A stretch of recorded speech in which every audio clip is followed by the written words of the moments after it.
Hello मेरे प्यारे से दोस्तों। इस एपिसोड की स्टार्टिंग में हमें वोंग को दिखाया जाता है जो कि अपनी प्रैक्टिस कर रही थी और वो लॉर्ड क्वी के बात को याद करती है जहाँ पे उन्होंने उससे कहा था कि गॉड ऑफ वॉर के जितने भी सक्सेसर थे हमारे टेंपल के, वो बारी बारी करके अचानक से कैसे गायब हो गए। कई लोग तो कहते हैं कि गॉड ऑफ वॉर की पावर असल में एक कर्ज है। अब ये सब कुछ याद करके वहाँ पे वोंग एकदम भड़क चुकी थी और वो अपनी ट्रेनिंग को और भी ज़्यादा स्ट्रिक्ट कर देती है, जिसकी वजह से वोंग के हाथ भी यहाँ पे कट जाते हैं।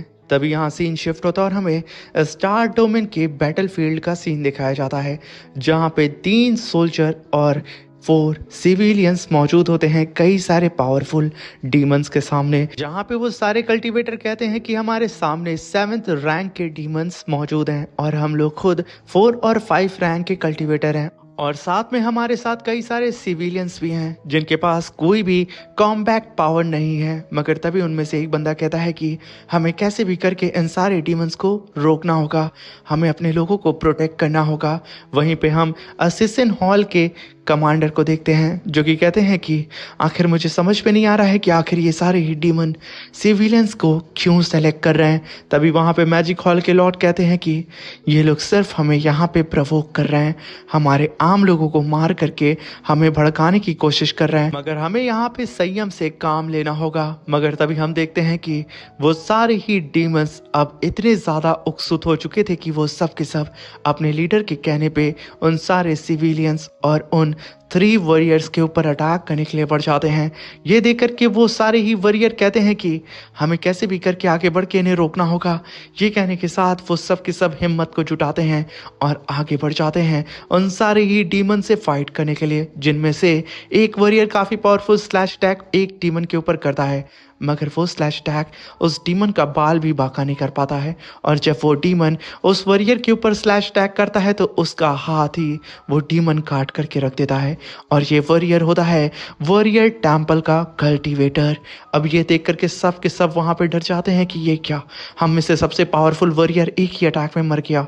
वहीं पे सारे ही डीमंस ह्यूमन को कैप्चर कर लेते हैं और उन्हें मारने के लिए आगे बढ़ रहे होते हैं, जहाँ पे एक बैड डीमन एक वुमेन को मारने वाला होता है। मगर तभी वहां पे वोंग की स्वॉर्ड नाचते हुए आती है और जैसे ही वो डीमन उस वुमेन को मारता, वोंग की स्वॉर्ड ने उसके हाथ को ही वहीं पे काट दिया होता है और वो हाथ सीधा ही जमीन पे गिरता है और वोंग की स्वॉर्ड काफी दूर जाके गिरती है। अब ये देख करके उन सारे ही ह्यूमंस के अंदर थोड़ा सा जज्बा आता है। तभी वहां पे वोंग आकर के अपनी स्वॉर्ड को उठाती है और उसे उठाने के साथ उन सारे ही डीमंस के ऊपर टूट पड़ती है। तभी वो सारे ही सिविलियंस कहते हैं कि हमें यहाँ पे हॉल मास्टर वोंग आ चुकी हैं वॉरियर टेंपल से बचाने के लिए, अब हमें यहाँ पे कुछ भी नहीं होगा। और यहाँ पे होता भी यही है। वोंग ने अपनी स्वॉर्ड के सहारे उन सारे ही डीमंस की धज्जियां उड़ा दी थी, जहाँ पे उन सारे ही डीमंस की आंखों में हमें वोंग का खौफ नजर आ रहा होता है। कोई भी वोंग के सामने टिक नहीं पाता है। यहाँ पे वोंग ने लास्ट डीमन के अटैक को भी डॉज करके उसे वहीं पे मार दिया था और वो तुरंत जमीन पर आकर के लैंड करती है और सीधा अपने कुछ कदम आगे बढ़ाते हुए जमीन पे पड़े हुए डीमन के चेस्ट के अंदर से अपनी स्वॉर्ड को बाहर निकालती है, जिस डीमन के अंदर वोंग ने अपनी स्वॉर्ड को ही घुसेड़ दिया था। अब ये देख करके वहां पे सारे ही ह्यूमंस यहाँ पे जश्न मनाने लगते हैं क्योंकि वो सब अब सब के सब सेफ हो चुके थे। सारे ह्यूमंस जो कि इस फाइट को देख रहे थे वो सब भी खुश हो चुके थे। तभी हम देखते हैं कि वोंग कहती है कि मुझे यहाँ पे कुछ अजीब लग रहा है, जैसे कि कोई और भी है जो कि हमें छुप के देख रहा है। मगर यहाँ पे वो सारे ही सिविलियंस कुछ समझ नहीं पाते हैं और वो लोग वोंग के पास भागते हुए आते हैं। मगर सडन आसमान में एक पोर्टल अपीयर होता है और उसके अंदर से एक हेल चेन बाहर निकलती है जो कि सीधा ही उन सिविलियंस को हिट करने वाली थी। वोंग अपनी स्वॉर्ड को लेकर के एक लंबी जंप लगाती है और उस हेल चेन को एक ही स्लैश अटैक में डिस्ट्रॉय कर देती है। मगर उस डीमन का ऑरा इतना खतरनाक होता है कि वोंग के साथ साथ वहाँ मौजूद सारे के सारे कल्टीवेटर सप्रेस हो जाते हैं और अपने घुटनों के बल बैठ जाते हैं। तभी आसमान में एक ब्लास्ट होता है और एक जाइंट सा वाइड गेट अपीयर होता है और उसके अंदर से कई कई सारी हेल चेन बाहर निकलती हैं और उसके अंदर से हंसी आती है एक डीमन गॉड की, जो कि कहता है कि क्या बात है, मेरे सामने इतने सारे शिकार मौजूद हैं। ये कहने के साथ वो अपने हाथ में थोड़ी सी स्पिरिचुअल एनर्जी को गैदर करता है और सीधा ही वोंग के ऊपर अटैक कर देता है। मगर वोंग इस अटैक को सेंस करती है और अपनी स्वॉर्ड से उस अटैक को होल्ड करने की कोशिश करती है। मगर सडन वहां पे एक स्पिरिचुअल ब्लास्ट होता है, जिसकी वजह से वोंग छटक के पीछे जाती है और वो कहती है कि आखिर ये कैसी टेरिफाइंग पावर है। तभी हम देखते हैं कि चारों ही तरफ सन्नाटा छा जाता है और जितने भी ह्यूमंस ये देख रहे थे वो सब दहशत में आ जाते हैं। तभी पालादीन कमांडर कहते हैं कि ऐसी टेरिफाइंग पावर मैंने आज तक नहीं देखी है, आखिर ये डीमन गॉड कौन है। तभी वहां पे साइनर के ग्रैंडपा कहते हैं कि ये pillar number 5 hello demon God है, मारबास।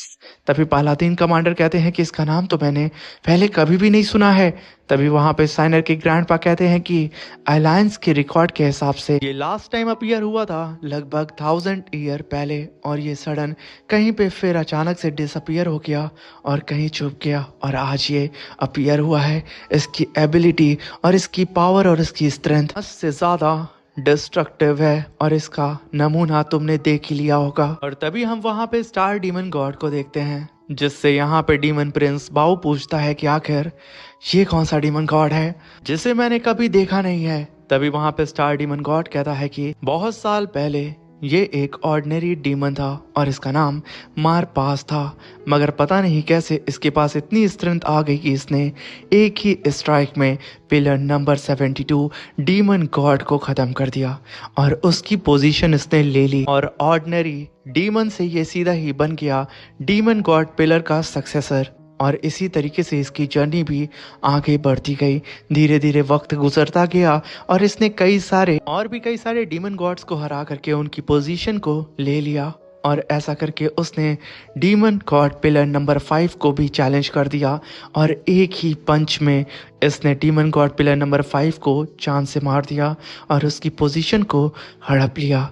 और तभी हमारे एम्परर ने ये सब कुछ ऑब्जर्व किया और उन्होंने मुझे आदेश दिया कि मैं इसे जल्द से जल्द सील कर दूं और प्रिज्म में डाल दूं, क्योंकि इसकी नज़र हमारे एम्परर की गद्दी पे भी थी। और अब ये हजारों सालों के बाद आज़ाद हुआ है, तो देखते हैं कि आखिर ये इस बैटल अरीना के अंदर कितनी तबाही मचाता है, क्योंकि अब ये जो हम सब के सामने आया है वो असल में pillar number 5 hello demon God है, जिसकी स्ट्रेंथ इतनी ज़्यादा बेमिसाल है कि वो सिर्फ अपने एक पंच में कई सारे डीमन गॉड्स को मारने की एबिलिटी रखता है। तो मुझे नहीं लगता है कि इस अरीना में कोई भी इसकी स्ट्रेंथ का सामना कर पाएगा। तभी हम वहाँ पे मारबास को देखते हैं, जो कि हंसते हुए अपनी आंखों को खोलता है और कहता है कि कितने सालों के बाद मैं आज़ाद हुआ हूँ। ये कहने के साथ वो अपनी सारी ही जंजीरों को तोड़ देता है और पूरी ही तरीके से आज़ाद हो जाता है। और जब सारे ही ह्यूमंस की नज़र उस पे पड़ती है तो सब के सब दहशत में आ जाते हैं। तभी मारबास वहाँ पे वोंग को देख करके कहता है कि इस लिटिल गर्ल को शायद मैंने बहुत बुरी तरीके से हिट कर दिया। तभी वो नीचे पड़े हुए सारे ह्यूमंस को देख के कहता है कि अब मैं तुम सब के साथ खेलूंगा। ये कहने के साथ वो अपनी हेल्थ चेन को एक्टिवेट करता है और उन सारे ही ह्यूमंस के सामने खड़े होकर के अपनी हेल्थ चेन से सीधा ही अटैक करने के लिए तैयार हो चुका था। जैसे ही वो चेन अटैक उन ह्यूमंस को हिट करता, तभी वोंग ने काफ़ी पावरफुल स्लैश अटैक उन चेन के ऊपर करके उन सारी ही चेन को डिस्ट्रॉय कर दिया था। तभी वोंग अपनी स्वॉर्ड को रगड़ते हुए आगे बढ़ती और कहती है कि आखिर तुम्हें यहाँ पे किसने परमिशन दे दी कि तुम यहाँ पे फ्रीली मेरे लोगों को टच कर सकते हो। अब ये देख करके वहाँ पे मारबास कहता है कि क्या तुम मेरे एक स्ट्राइक को हैंडल कर चुकी हो, ये इम्पॉसिबल है। अब तो तुम्हारे साथ खेलने में काफ़ी ज़्यादा मज़ा आएगा, क्योंकि मेरी एक स्ट्राइक को सह पाना अच्छे लोगों की बस की बात नहीं होती है। ये कहने के साथ वो वहाँ पे ज़ोर ज़ोर से हंसना शुरू कर देता है। उसकी चीख चारों ही तरफ गूंज रही होती है। मगर तभी वोंग वहाँ पे पूरी ही तरीके से गुस्से में आकर के अपनी स्वॉर्ड को पकड़ती है और सीधा ही उस मारबास के ऊपर अटैक करने के लिए बढ़ जाती है। मगर मारबास उसे देख करके कहता है कि लिटिल वॉरियर जल्दी आओ, मैं तो तुम्हारा इंतजार कर रहा हूँ।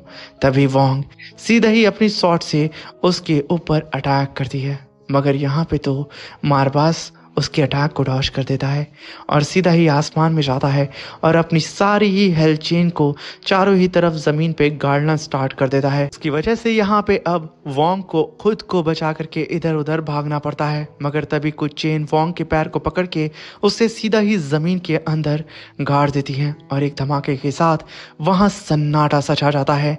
तभी वहां पे मारबास अपनी पावर को एक्टिवेट करता है और हंसते हुए कहता है कि आज मैं तुम लोगों के साथ जी भर के खेलूंगा। वहीं पे हम देखते हैं कि वोंग भी उसके चेन से आज़ाद हो चुकी थी, मगर यहाँ पे मारबास अपनी पावर को एक्टिवेट करके चारों ही तरफ कई सारे हेल्थ पिलर्स को एक्टिवेट करने लगता है अपनी हेल्थ चेन से खींच करके। अब ये देख करके किसी को भी कुछ समझ में नहीं आ रहा होता है कि आखिर यहाँ पे क्या हो गया है। वहीं पे बेचारा फैंग जो कि दूर फाइट कर रहा था, मगर जब वो वहाँ पे उस डीमन गॉड की पावर को सेंस करता है तो वो कहता है कि आखिर ये यहाँ पे वोंग के साथ क्या करना चाहता है। तभी वहाँ पे मारवास कहता है कि लिटिल वॉरियर, मेरे स्लॉटर हेल में तुम्हारा स्वागत है। वहीं पे साइनर के ग्रैंडपा देखते हैं कि यहाँ पे मारबास अपनी पावर को सप्रेस कर रहा है। यहाँ पे उन्हें ये समझने में देर नहीं लगती है कि हेल डीमन गॉड यहाँ पे वोंग के साथ खेलना चाहता है, इसलिए वो अपनी कल्टीवेशन को ही वोंग के इक्वल कर रहा है। वहीं पे हम उस मारबास को देखते हैं जो कि वोंग से कहता है कि लिटिल वॉरियर, अब तुम मुझे निराश मत करना। वहीं पे वोंग उसकी स्पिरिचुअल पावर को सेंस करती है और कहती है कि इसने यहाँ पे अपनी कल्टीवेशन को सप्रेस कर दिया है और ये मेरे लेवल पे आ चुका है, 9th रैंक के 2nd लेवल पे। ये कहने के साथ वोंग भी अब तैयार हो चुकी थी उस मारबास से फाइट करने के लिए, मगर यहाँ पे तो मारबास को तो कोई फ़र्क ही नहीं पड़ रहा था कि वहाँ पे वोंग है भी या नहीं। वो तो यहाँ पे सीधे खुली चुनौती देता है वोंग को कि आ जाओ, मैंने तुम्हारे खातिर यहाँ पे खुद की पावर को भी सप्रेस कर दिया है। वोंग अपनी शॉट को पूरी तरीके से चार्ज करती है और एक लंबी छलांग लगाती है और blood shot dance slash attack को समन करती है, जहाँ पे एक जाइंट सा बीस्ट अपीयर होता है और वो सीधा ही अपनी पावर को वोंग की शॉट के अंदर ट्रांसफ़र कर देता है। और तभी वोंग अपनी शॉट को लेकर के सीधा ही टूट पड़ती है डीमन गॉड मारबास के ऊपर, मगर यहाँ पे तो मारबास अपनी जगह से हिलता नहीं है और सिर्फ अपनी 2 फिंगर से वोंग के अटैक को होल्ड कर देता है। वोंग एकदम सहम जाती है और कहती है कि इसकी पावर तो इस समय बिल्कुल मेरे ही लेवल की है, तो आखिर ये कैसे मेरे इतने पावरफुल अटैक को अपनी 2 फिंगर से रोक सकता है, ये इम्पॉसिबल है। तभी वहाँ पे हेल डीमन गॉड मारबास वोंग को अपनी तरफ खींचता है। वोंग को यहाँ पे कुछ भी समझ में नहीं आता है, जहाँ पे मारबास कहता है कि लिटिल वॉरियर, तुम बहुत ज़्यादा कमज़ोर हो, तुम्हें और ज़्यादा पावरफुल होना होगा और मेरे ऊपर और भी ज़्यादा घातक अटैक करने होंगे। ये कहने के साथ वो खींच के एक किक वोंग के बेली पे दे मारता है। वोंग सीधा ही जाकर के एक चट्टान से टकराती है और खुद को संभालती है और कहती है कि इसकी पावर बहुत ही ज़्यादा खतरनाक है। मगर तभी वहाँ पे हेल डीमन गॉड मारबास वोंग के ऊपर स्पिरिचुअल पंच अटैक कर देता है।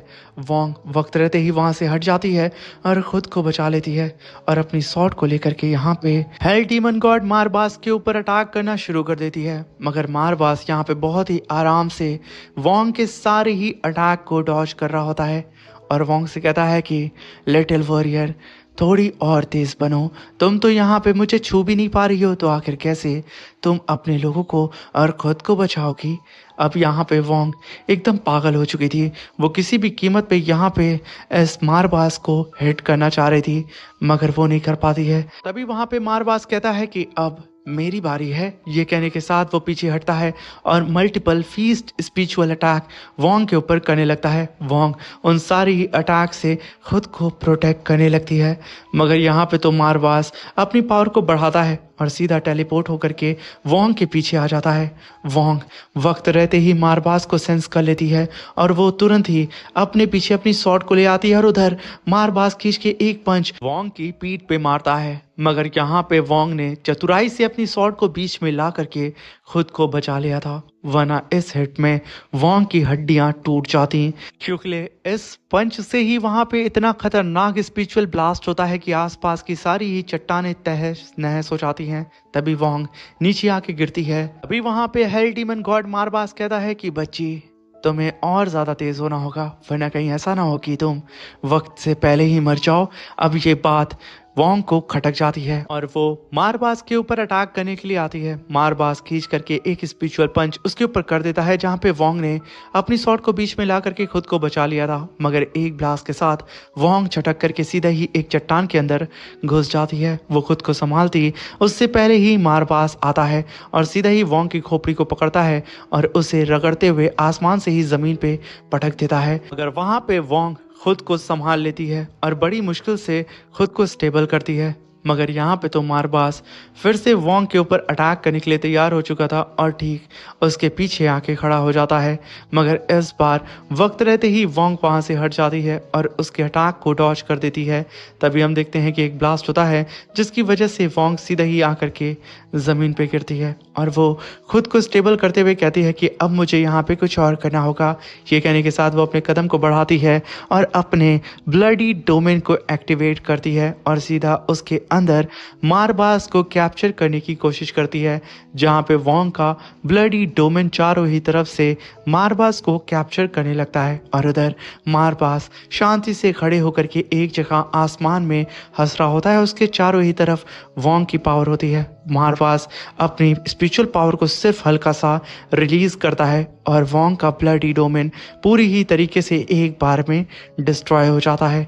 ये देख करके वोंग को यकीन नहीं होता है कि आखिर ये कैसे पॉसिबल हो सकता है। यहाँ पे इसने कोई भी स्किल का इस्तेमाल किए बिना सिर्फ अपनी पावर को रिलीज करके मेरे डोमेन को कैसे डिस्ट्रॉय कर सकता है। वहीं पे लॉर्ड क्यू और लॉर्ड क्वीन ये देख करके एकदम हैरान होते हैं कि आखिर ये डीमन गॉड किस चीज़ का बना हुआ है। इसने तो सिर्फ अपने एक मूव के अंदर वोंग के इतने पावरफुल ब्लडी डोमेन को ही डिस्ट्रॉय करके रख दिया है।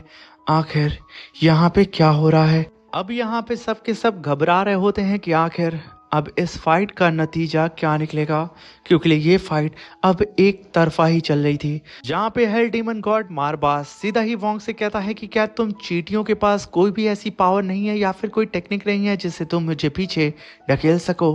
अभी ये सुन करके वोंग और भी ज्यादा भड़क जाती है और वहां पे गॉड ऑफ वॉर की पावर को समन करती है और सीधा ही वहां पे गॉड ऑफ वॉर की शील्ड को अपीयर करती है।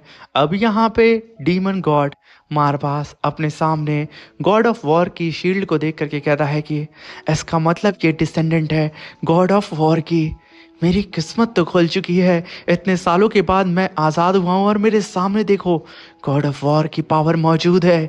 ये फाइट यकीनन काफ़ी ज़्यादा इंटरेस्टिंग होने वाली है। वहीं पे वोंग अपनी शील्ड को लेकर के लगातार इस मारबास के ऊपर अटैक करती है, मगर मारबास उसके सारे ही अटैक को डॉज कर रहा होता है और वोंग का मजाक उड़ा रहा था। यहाँ पे वो कहता है कि बच्ची तुम्हारे पास गॉड ऑफ वॉर की पावर है और तुम उसकी डिसेंडेंट हो, मगर फिर भी तुम बहुत कमजोर हो। ये कहने के साथ वो टेलीपोर्ट होकर के वोंग के फिर से पीछे आता और खींच करके एक पंच सीधा ही वोंग के बैक पे दे मारता है।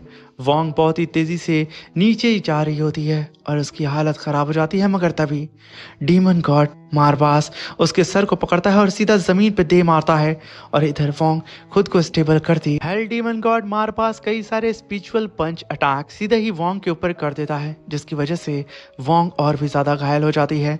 मगर तभी वहां पे मारबास 6 क्लॉ अटैक सीधे ही वहां पे उसने वोंग के ऊपर कर दिया था, मगर वोंग वक्त रहते ही वहां पे अपनी गॉड ऑफ वॉर की शील्ड को अपेयर करती है और खुद को बचा लेती है। ये देख करके वहां पे डीमन गॉड मारबास कहता है कि अभी भी तुम कमजोर हो, कुछ अलग करके दिखाओ, क्योंकि तुम यहाँ पे गॉड ऑफ वॉर की पावर के लायक नहीं हो। ये सुन करके वहां पे वोंग भड़क जाती है और अपनी पावर को अनलेश करते हुए हेल डीमन गॉड मारबास से कहती है कि अब तुम मेरे इस अटैक से किसी भी कीमत पे नहीं बचोगे। ये कहने के साथ वहां पे वोंग ने God of war weapon void breaking star sky attack को समन किया था, जहां पे वॉर ऑफ गॉड की स्पिरिचुअल बॉडी अपीयर होती है और आसमान फट करके मल्टीपल स्टार अटैक सीधे ही इस मारबास के ऊपर होने लगते हैं। मगर मारबास को ये सब देख करके अभी भी मज़ा आ रहा था, जैसे कि उसे ये सब कुछ बचकाना लग रहा हो। वहीं पे एक अटैक जा करके मारबास को लगता है, जिसे देख करके यहाँ पे वोंग को लगता है कि वो इस फाइट को जीत चुकी है। वो यहाँ पे खुश होने लगती है, मगर ये उसकी सबसे बड़ी गलतफहमी थी। तभी वहाँ पे हेल डीमन गॉड मारबास अपीयर होता है और डबल क्लॉ अटैक करके उसने वहाँ पे वोंग को इंजर्ड कर देता है और वोंग को जैसे ही वो अटैक हिट करता है वो पीछे जाके गिरती है। और तभी हेल डीमन गॉड मारबास कहता है कि अब मैं तुम्हें दिखाने वाला हूँ कि आखिर कैसे गॉड ऑफ वॉर की पावर का इस्तेमाल करते हैं। और आज मैं तुम्हें ये भी दिखाऊंगा कि गॉड ऑफ वॉर की वॉइड ब्रेकिंग स्टार अटैक आखिर होता कैसा है। ये कहने के साथ वो वहाँ पे अपनी पावर को रिलीज करता है और गॉड ऑफ वॉर की पावर को एक्टिवेट करते हुए वहाँ पे God of war weapon void breaking star sky attack को समन करता है, जहाँ पे आसमान फट पड़ता है और मल्टीपल स्टार सीधा ही वोंग के ऊपर आके अटैक करने लगते हैं। वोंग इस चीज़ को देख करके एकदम सदमे में आ जाती है कि आखिर कैसे ये गॉड ऑफ वॉर की पावर का इस्तेमाल कर सकता है, आखिर इस टेक्निक को ये कैसे इस्तेमाल कर सकता है, ये इम्पॉसिबल है। साथ में वहीं पे वोंग उन सारी ही अटैक से खुद को प्रोटेक्ट कर रही होती है, मगर कुछ अटैक उसे लग भी जाते हैं और जब एक काफ़ी पावरफुल अटैक वोंग को आकर के सीधा उसके चेस्ट पे हिट करता है, वोंग बहुत ही तेज़ी से छटक के पीछे जाती है और एक चट्टान से टकराती है, जिसकी वजह से एक नोकीली चट्टान सीधा ही वोंग के कंधे में घुस जाती है और वो यहाँ पे इंजर्ड हो जाती है। ये देख करके फैंग वोंग के दोनों ही ग्रैंडपा वहां पे चिल्लाते हुए कहते हैं कि वोंग तुम ठीक तो हो ना। मगर इसी के साथ ये शानदार सा एपिसोड खत्म होता है। मेरे प्यारे से दोस्तों, जिन प्यारे भाइयों ने मेरी पिछली वीडियो पे कमेंट किया है उन्हें तहे दिल से धन्यवाद। साथ में मेरे प्यारे से दोस्तों, अगर आप इसका नेक्स्ट एपिसोड जल्द से जल्द देखना चाहते हैं तो 2K लाइक 500 कमेंट को जल्दी से जल्दी कंप्लीट कर दें और अगर अभी तक आपने चैनल को सब्सक्राइब नहीं किया है तो कर लें और बेल आइकन को प्रेस कर दें कि सबसे पहले आपको अपडेट मिल सके। और वीडियो अच्छी लगी हो तो प्लीज़ अपने दोस्तों के साथ भी शेयर करें और कमेंट करना बिल्कुल भी मत भूलिएगा। Thank you for watching. Bye bye, take care.